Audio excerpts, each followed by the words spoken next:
English elections, the owners of this country don't care about the poor in general. Owners of this country? What are we going?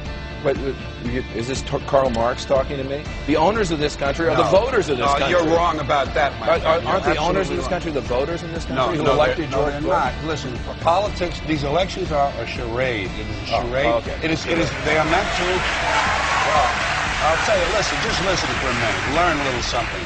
The elections and politicians are in place in order to give Americans the illusion that they have freedom of choice. You don't really have choice in this country. All the things that are important, reduced in choice. Newspapers in a city, how many? Used to be 3, 4, now it's 1 or 2 that are owned by the same people, and they also own a radio station.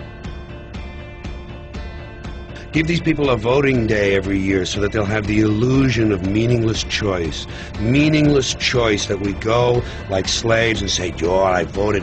The limits of debate in this country are established before the debate even begins, and everyone else is marginalized. They're made to seem either to be communists or some sort of disloyal person. A kook, there's a word, and now it's conspiracy. See, they've made that something that should not be even entertained for a minute. That powerful people might get together and have a plan.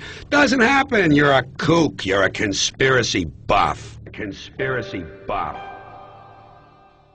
Okay. Not as a result of a conspiracy, but because... You don't need a formal conspiracy. Right. When interests converge, these people went to the same universities and fraternities, they're on the same boards of directors, they're on the same country clubs, they have like interests, they don't need to call a meeting, they know what's good for them, and they're getting it. And there used to be 7 oil companies, there are now 3, it will soon be 2. The things that matter in this country have been reduced in choice. There are 2 political parties, there are a handful of insurance companies, there are about 6 or 7 information things. But if you want a bagel, there are 23 flavors because you have the illusion.